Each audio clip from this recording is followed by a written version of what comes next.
s'asseoir.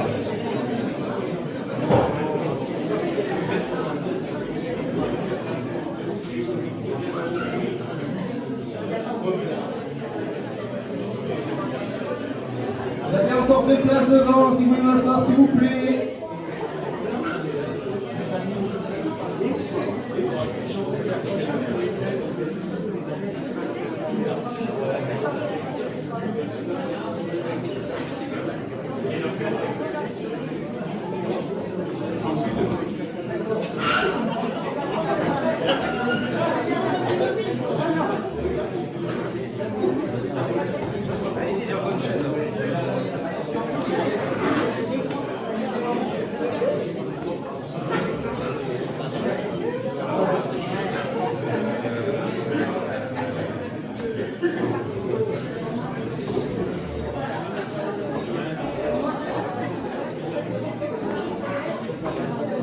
Place là, si vous voulez.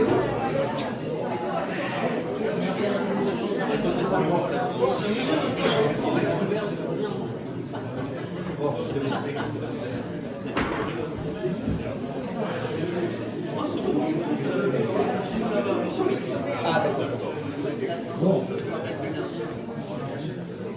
Messieurs, dames, bon, nous continuons et terminons cette programmation. Je remercie Monsieur le maire de Saint-Paul-d'Ac d'être présent et de s'intéresser à nos activités. Et j'ai le plaisir donc d'accueillir pour cette dernière communication de l'après-midi Monsieur Pierre Bouvinet, donc qui va nous parler du renouveau des jardins de Jules Vachereau sur le domaine d'Abès, donc sur la commune de Saint-Paul-d'Ac.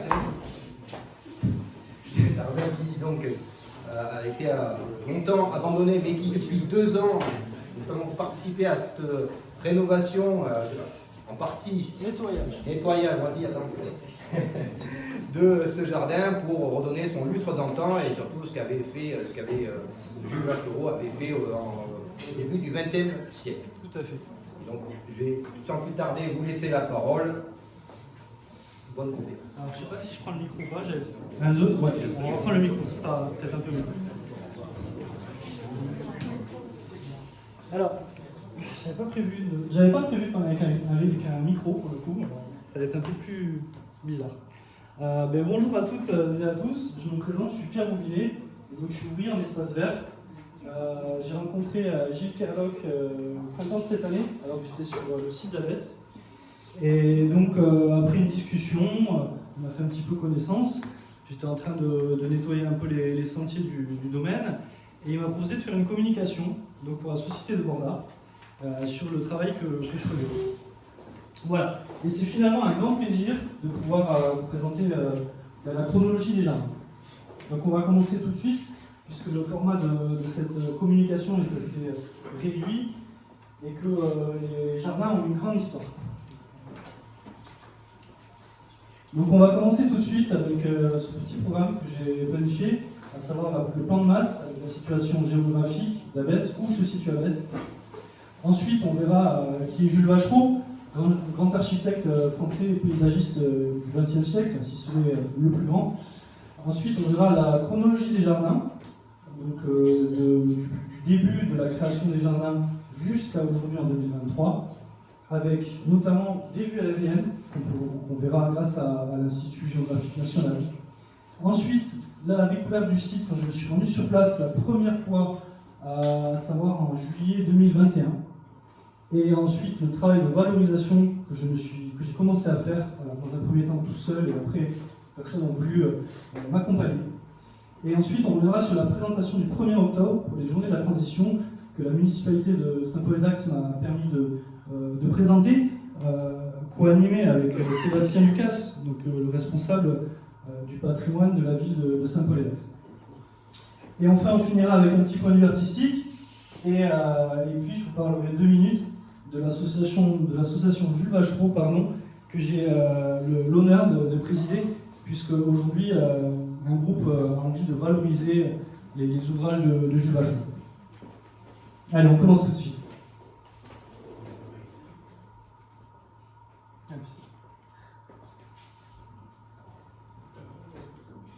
Alors, ça commence. François, tu peux éteindre ? Non, non, mais ça va marcher, ça va marcher. Non, mais Voilà, c'est bon, ça Non, marche. c'est bon, c'est bon. Oui. À gauche. Non, à gauche, Ouais, voilà. Merci. Voilà, donc ici le plan de masse au début du XXe siècle. Donc on voit pas mal de choses dans l'intervention de Jules Vachereau, notamment ici la résidence des maîtres des forges. Alors les forges ont une histoire considérable sur Abbesse, à Saint-Paul-et-Dax. On ne va pas s'attarder dessus, il y a des personnes beaucoup plus compétentes que moi pour en parler, notamment Sébastien Ducasse. Et donc on voit sur ce plan de masse pas mal de choses, à savoir toutes les métairies aux abords du domaine des maîtres des forges qui ont fait toute l'histoire de la sidérurgie de la ville de Saint-Paul-et-Dax.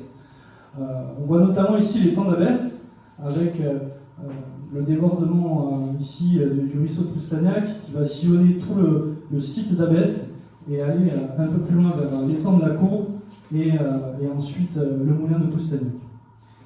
Alors, le site d'Abbesse se situe au nord-ouest de Saint-Paul-et-Dax, en périphérie, en direction de Magescq. Alors on peut noter quand même quelque chose d'intéressant sur cette photo.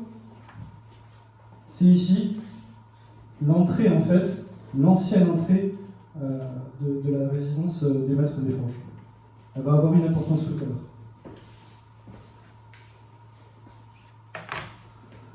Alors voici la planche numéro 62, ça a coupé un petit peu en haut, c'est dommage. La planche numéro 62, donc, qui est dans un document de la BNF et également dans le livre de Jules Vachereau, qui rédigera à la fin de sa vie en 1925 donc, le projet de réaménagement de l'ensemble du domaine à la demande de Daniel Boulard, donc en 1910. On va voir pas mal de choses, on ne va pas trop s'attarder sur ce plan de masse qui couvre beaucoup d'hectares, mais on va voir surtout en fait toujours cette allée qui était l'ancienne entrée, qui va céder place à cette grande allée, l'allée du château, qui s'appellera l'allée du château, la double allée de marronniers et de platanes. Ici, on va s'attarder tout à l'heure sur cette grande partie, à savoir le grand jardin d'agrément sur la façade est, et ici, un jardin également sur la façade nord. A noter également que Jules Vachereau a conçu un potager, et aujourd'hui qui est en cours de réhabilitation, avec une association avec qui je collabore d'ailleurs. Sa présidente est dans la salle, peut-être qu'on pourra la saluer au passage tout à l'heure. Et alors on voit toujours les temps d'Abbesse, et puis je crois que c'est pas mal, on a fait le tour.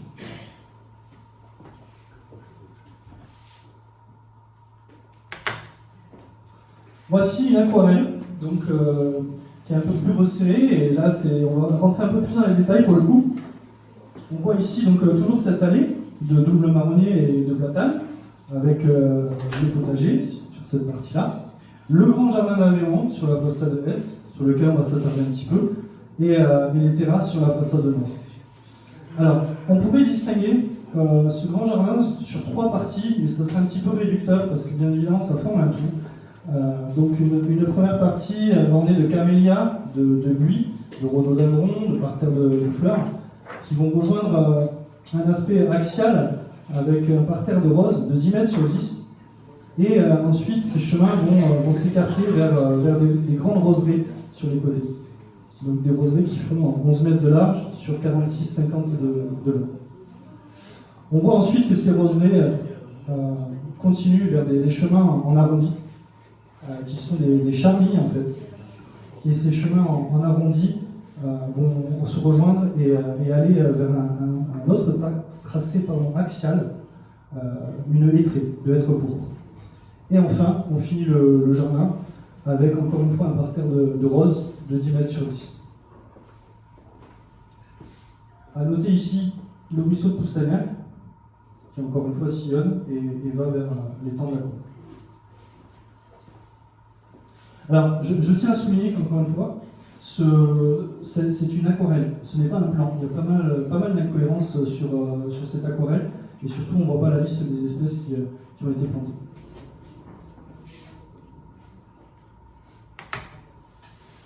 Alors, qui est Jules Vachereau ? Je crois que ça se passe un petit peu de commentaires sur ce grand architecte paysagiste français. On voit ici son pédigré. Il est nommé en 1891 à la tête des espaces verts de la ville de Paris. et donc il aura à diriger 700 employés. On peut voir à son air jovial que ça doit être un plaisir et un grand honneur de travailler avec lui. Et après vérification et de témoignages d'époque, c'était véritablement un grand plaisir de travailler avec lui. Parce que c'était quelqu'un d'assez humble finalement. On peut voir en fait qu'il a été responsable, l'auteur en tout cas, de toutes les expositions universelles du début des années 1900 jusqu'en 1913. Et surtout, il est l'auteur de son chef-d'œuvre à la Bastille-Villefranche, à une trentaine de kilomètres d'ici, que j'ai pu visiter en partie, qui est un véritable bijou, comme le nom du domaine, puisque c'est un domaine colossal qui s'étend sur 17 hectares, où Jules Vachereau a mis plus de 10 ans à le concevoir, 4 jardins sur les 4 points cardinaux gigantesques. Voilà, il est également l'auteur de 126 planches d'ouvrages paysagers, comme des hôtels particuliers, des parcs et jardins publics, et aussi des jardins pour des résidences privées.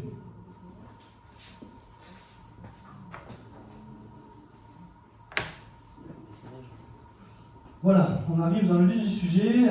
Ici, c'est une photo qui est très importante parce qu'en fait, on est ici sur la façade est de la maison des Maîtres des Forges. C'est sur cette partie-là que le grand jardin d'agrément va naître. Alors, à noter qu'aujourd'hui, nous sommes en 2023 et Daniel Boulard, qui est le commanditaire de ces jardins, est mort en 1923. Et je pense qu'aujourd'hui, c'est l'honorer que de faire cette présentation sur ces jardins, pour ces 100 ans de sa mort. Et donc, voilà, Jules Vachereau va vraiment intervenir sur cette partie-là pour faire le grand jardin d'agrément.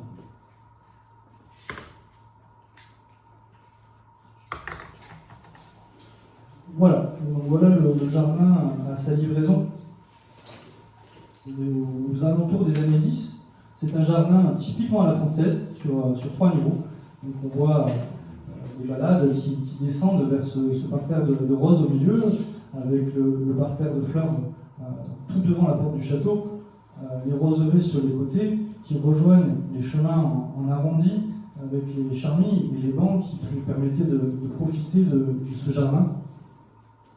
Et on voit tout au bout l'allée de l'être pourpre. On a dû vous distribuer un plan que vous pouvez voir un petit peu pour vous repérer. Alors à noter que ces êtres pourpres, ils font là sur la photo 3-4 mètres, on ne les voit pas. Parce que c'est des arbres qui ont une progression très lente. Et donc ici on voit le jardin dans les années 30. C'est un petit peu plus agréable à l'œil, un peu plus garni. Et moi ça me plaît bien. On s'écarte un petit peu de la conception française très épurée, très taillée. Et c'est un peu plus garni, c'est un peu plus mûr. Et c'est pas désagréable. Alors à noter en fait. Ah, plus de batterie. Bon, on va continuer comme ça. Hein. Vous avez la voix qui porte. Oui, allez, je peux le faire en plus. Alors, je disais, oui, alors à noter que en 1930, comme je l'ai dit tout à l'heure, ce n'est plus Daniel Boulard qui est le propriétaire du domaine d'Abbesse, mais à savoir Charles Boulard, le deuxième, qui va conserver un petit peu un jardin un peu plus volumineux, qui va s'écarter un petit peu de la conception initiale, totalement épurée, totalement taillée. Et on va le voir sur les années 50. Voilà, on le voit ici. Et donc on voit ici un jardin qui est qui s'exprime un peu plus, qui est plus volubile. Et on est probablement, pour moi personnellement, à l'apogée de ce jardin. On voit au fond les lettres pourpres qui ont bien poussé, avec le parterre de roses devant et le parterre de roses tout au fond, à 250 mètres plus loin.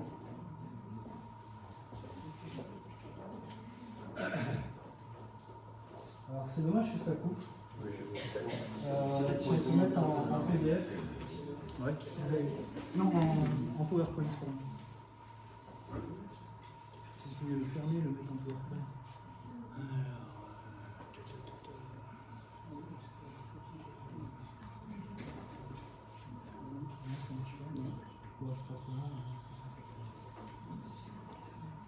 Ah, voilà. Là, c'est parfait. Merci, monsieur. Et donc ici, on voit, comme je vous disais tout à l'heure, les plans ne montrent pas la liste des espèces qu'il y a sur place. Là, on voit en fait toutes les espèces qu'on a recensées, qu'on a été vérifiées. Alors en bleu, vous avez les espèces qui sont encore sur place, qui sont existantes, malgré le fait qu'elles ont du mal, bien évidemment, à pousser, puisque le site a été abandonné depuis maintenant 35 ans. L'ensemble du jardin s'est refermé. La forêt a repris ses droits, vous allez le voir tout à l'heure. Et en rouge, toutes les espèces qui étaient sur place, mais qui ont disparu. Et donc on voit sur la colonne de gauche, encore une fois, la force de Jules Vachereau, à savoir beaucoup d'arbres. Il a planté aujourd'hui beaucoup d'arbres, enfin à l'époque beaucoup d'arbres, et c'est cette force qu'aujourd'hui on peut admirer à Abbesse. Ces arbres sont encore là, où la quasi-totalité est là.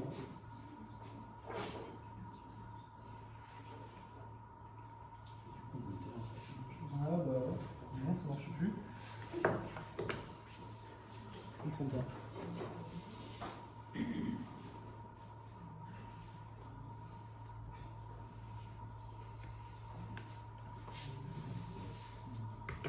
Ça marchait très bien tout à l'heure. Si, avec les flèches. Ouais, on va le faire avec les flèches. Non, ça marche pas.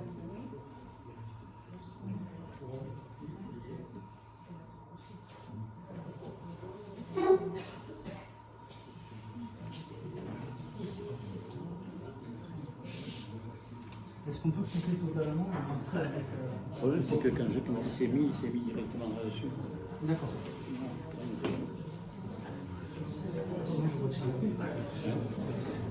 Vous pouvez pas quitter totalement en fait? Ah ouais, mais là, Non, mais on va se mettre sur une page normale et après on va faire un petit peu. On va essayer là. ok, je fais pas comme ça. Ah, qu'est-ce que vous avez fait? Ouais. Ah, ben c'est parfait. Voilà, on continue. Alors, nous sommes ici avec des photos de l'Institut géographique national, donc en 1958, les seules photos aériennes que nous avons. Et donc on voit ici le domaine qui est très très bien entretenu à l'époque. Et donc on voit ici dans les années 20 le domaine où la forêt s'est refermée, puisqu'il y a eu de multiples projets. Bon, on ne va pas en parler, hein. Encore une fois, ça a été long, des projets de premier golf, de deuxième golf, etc., qui n'ont pas abouti. Et finalement, par contre, la forêt, elle s'est refermée. Alors pour ceux qui n'arrivent pas à se situer, hein, la maison des forges, des maîtres des forges est ici, donc ici et là. Et donc le jardin d'agrément se situe là. Et ici, vous voyez la double allée de platanes et de marronniers. Et la partie potagère ici.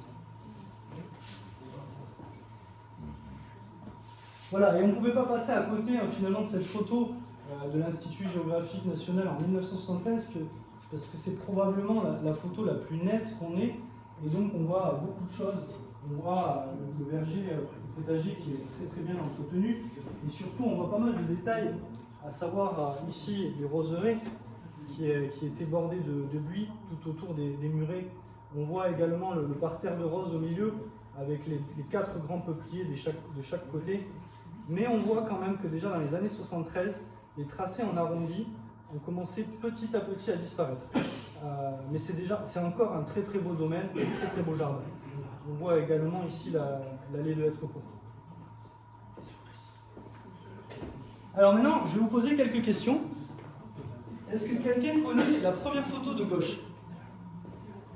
Alors pour ceux qui étaient là le 1er octobre, j'espère que vous laisserez la parole à ceux qui n'y étaient pas. C'est une expo universelle. Oui, pas loin, monsieur. Montée du Sacré-Cœur avant le Sacré-Cœur? Champ de Mars. Non, mais monsieur est plus proche. Alors ceci, c'est le Mont des Arts, réalisé par Jules Vachereau à la demande du roi Léopold II pour l'exposition universelle de 1910. Donc en fait, on voit ces terrasses qu'on va retrouver finalement à Abbesse avec les bassins à débordement. Jules Vachereau s'est servi de ce relief et en a fait une force. Et donc, ce qui est assez marrant avec cette œuvre qui est née en 1910, elle va être rasée en 1954. Et donc, comme encore une fois, il le dit dans son livre, Jules Vachereau, ça a été le projet le plus décrié à l'époque, puisqu'il a fallu raser tout autour des quartiers commerçants. Donc, ça a été encore plus décrié en 1954, quand il a fallu raser cette œuvre d'art pour faire place à la bibliothèque royale. Est-ce que quelqu'un connaît cette deuxième photo?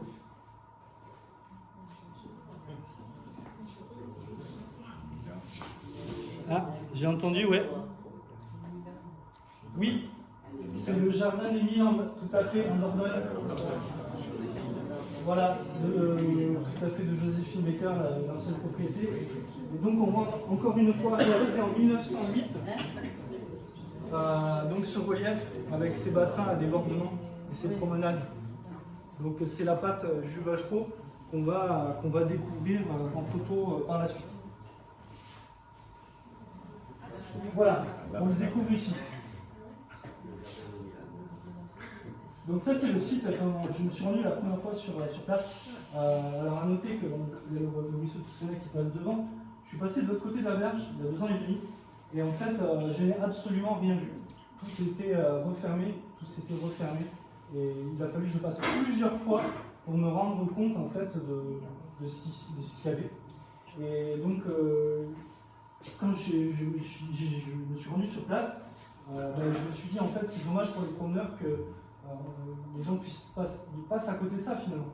Et donc je me suis mis tout de suite au travail, et donc après quelques mois de travail, voilà ce qui a pu être réalisé. Donc ça c'est un travail qui a été fait sans outils particuliers, juste de la patience, un peu de rigueur et de l'attention, et donc on retrouvait un petit peu les terrasses. Alors à noter qu'en fait sur cette partie-là, il y avait une passerelle, puisqu'ici on a le ruisseau de Coustanac qui passe, et au bout nous avions une perspective avec des peupliers, une allée de plusieurs centaines de mètres. A noter également que Jules Vachereau a conçu un bassin artificiel sur le côté ici, qui avait 2 utilités. La première c'était un vivier à poissons, puisque dans les années 1910 on n'avait pas de supermarché, donc c'était fort appréciable d'avoir une réserve de poissons. Et il y avait une rétention, un barrage d'eau pour permettre d'emprisonner ces poissons avec des trappes pour réguler le niveau de l'eau. La deuxième utilité, alors ça c'est une hypothèse, mais probablement une hypothèse bien fondée, c'est que c'était probablement l'irrigation pour ces bassins à débordement.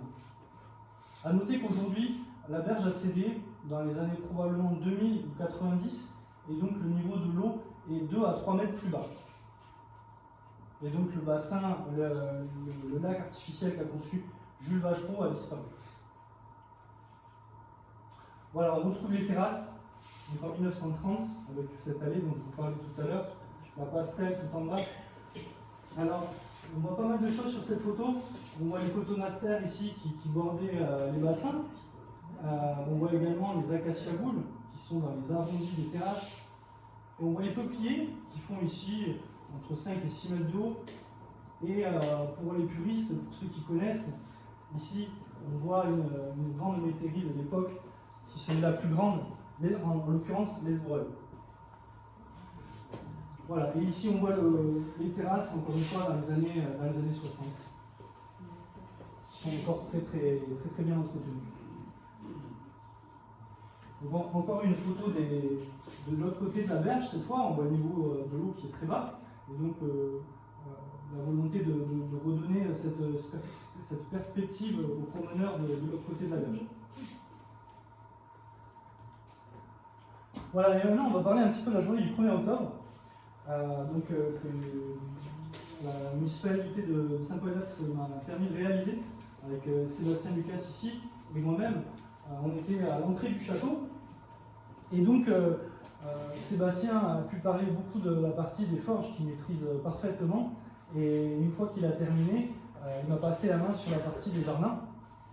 Alors à noter que, comme vous avez vu les photos des terrasses juste avant, j'ai commencé à nettoyer bien sûr, mais je me suis quand même posé des questions, et j'ai fait beaucoup de recherches, d'investigations, et j'ai pu rencontrer une personne qui m'a donné le premier plan de masse en noir et blanc. On ne va pas la citer. Et cette personne, en fait, quand elle m'a donné ce plan, j'ai commencé à valoriser je me suis aperçu qu'il y avait un jardin sur la façade est. puisque je ne connaissais absolument pas le site. Et j'ai commencé à valoriser la partie est.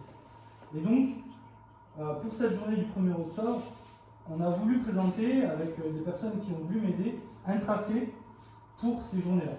Alors, ma compagne va vous distribuer un plan, une aquarelle avec le tracé. Si vous voulez le voir un petit peu, vous pouvez vous le faire passer. Voilà, et donc le début du tracé se faisait sur l'allée des Tilleuls, ici. Et donc, on voit le travail qu'on a fait pour, de façon à élargir un peu les allées pour que les gens puissent passer et qu'ils puissent admirer ce tracé qu'on a fait. Alors on voit le tracé ici qui a été réalisé au cordeau, tout a été fait au cordeau avec des mesures en étant le plus fidèle possible au tracé de Jules Vachereau, bien évidemment, avec une largeur de 2 cm, c'était mesuré, remesuré X fois, jusqu'à atteindre vraiment un taux d'erreur très bas, sachant qu'on est sur des distances très longues. Donc c'est pas évident. Donc on voit ici, après l'allée des Tilleuls, les roseraies, on tourne tout de suite à droite, après l'allée des Tilleuls, et on va arriver sur cette entrée avec ces magistrémias géants qui font aujourd'hui entre 8 et 10 mètres. Alors à noter que quand je suis tombé dessus à l'année 2021, ils ne fleurissaient quasiment plus, ils étaient totalement enclavés de ronces, de lierre, et tout autour il y avait plein d'arbres qui empêchaient en fait la floraison, la croissance. Et donc tout de suite, encore une fois, la volonté de redonner à ces arbres, de redonner de la lumière à ces arbres. Et on a été agréablement surpris cette année puisqu'ils ont fleuri beaucoup mieux. Et donc on voit cette entrée de la roseraie. Alors on ne passe pas dans la roseraie, mais on longe finalement la roseraie en prenant le chemin des Arches. Et donc on voit après la sortie de la roseraie. Donc on voit ici les rosiers qui avaient fleuri au printemps. Ça a été un travail considérable de les nettoyer, de les tailler, de les mulcher. Et donc ils ont fleuri en leur redonnant un petit peu encore une fois de la lumière. On voit ici ce tracé en arrondi qui a été encore une fois réalisé au cordeau de façon la plus fidèle possible, qui mène au charmilles, donc les arrondis avec ces arbres, avec le banc qu'on a pu voir au tout début de la présentation. A noter que quand nous sommes arrivés au charmilles, nous avons fait demi-tour et nous sommes repartis aux terrasses pour finir la visibilité. Alors là, c'est un petit peu dommage que ça soit coupé. On voit. Ouais. On voit en fait une route. Merci monsieur, super. Alors ceci, c'est un plan que j'ai reconstitué d'après 2 photos, une des années 1950 et une des années 60. Et donc, aujourd'hui, on n'a aucun plan en fait. Et donc là, on voit comment ça a été vraiment réalisé grâce à cette photo notamment. Et donc là, ici, le travail qui a été fait pour retracer les sentiers de façon la plus fidèle possible. Et donc après étude de, encore une fois, cette roseraie, on a identifié qu'il y avait 3 types de rosiers, à savoir des rosiers grimpants sur les arches, des rosiers arbustes dans les encadrements de buis, puisque tout ça c'est des encadrements de buis, et ensuite des grands parterres de roses sur le centre, avec un ornement de gazon ici. Voilà. Pour vous situer, là on rentre sur le centre du jardin avec le grand parterre de 10 mètres sur 10 de roses. Voilà, et on va finir, on va amorcer la fin de cette présentation des jardins avec, pour moi, la partie préférée, qui est une partie magnifique, qui est la hêtraie tout au bout du jardin. Donc ça, c'est la hêtraie, quand je la découvre à l'automne 2022, c'était très difficile d'accès. J'étais à 4 pattes quasiment pour me frayer un chemin, et j'ai été assez attristé de voir dans quel état était ces hêtres. Puisque la première chose que j'ai fait, bien évidemment, c'est un état des lieux. Sur les 18 hêtres pourpres qu'il y avait à l'origine, il en reste aujourd'hui 11 et 6 seulement en bon état. Tous les autres sont foudroyés, mangés et ont survécu tant bien que mal. Et donc encore une fois, ça a été une volonté de vouloir redonner cette perspective initiale. Et donc, on ne voyait pas la porte du château à 250 mètres plus loin, mais on avait quand même redonné une perspective au printemps de l'année 2023. On voit ici le premier hêtre pourpre de la colonne de gauche, côté route. Donc ils avaient bien fleuri. Et ici, c'est une photo qui est inversée. Donc là, tout au bout, nous avons le parterre de roses qui clôture le jardin, de 10 mètres sur 10.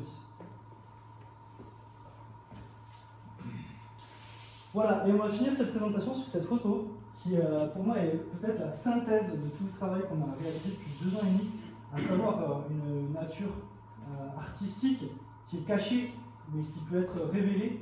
On a l'impression que ce tilleul, en fait, a envie de danser, nous inviter à faire la fête, à le contempler.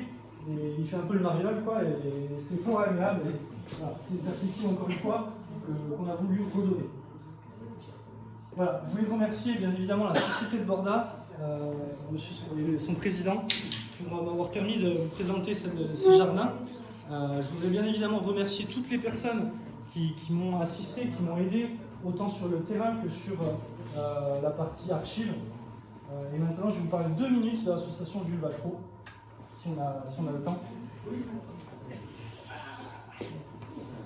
Alors aujourd'hui, une association est née le 1er décembre, qui a pour objet de valoriser les ouvrages de Jules Vachereau, et en particulier sur le domaine d'Abbesse. Il y a un groupe de travail qui est constitué par la mairie et piloté directement par monsieur le maire, un groupe de travail auquel je fais partie, et j'espère que les adhérents de notre association pourront contribuer à la valorisation de façon cette fois officielle pour les jardins paysagers. Alors, dernier point, je voudrais particulièrement remercier la famille Boulard pour tout le travail qui a été fait de témoignages, d'affirmation, d'information, sans qui tout ce travail n'aurait pu aboutir de façon la plus fidèle possible à la conception originale initiale de Jules Vachereau. Voilà, je vous remercie à tous.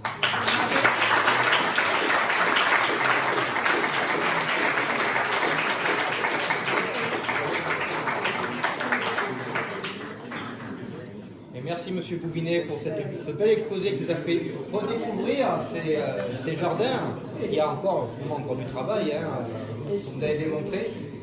Est-ce que vous avez des questions? Super. Oui, bravo. Merci. Pour ce travail. On a envie de danser parce que Comme l'utile. et on espère qu'effectivement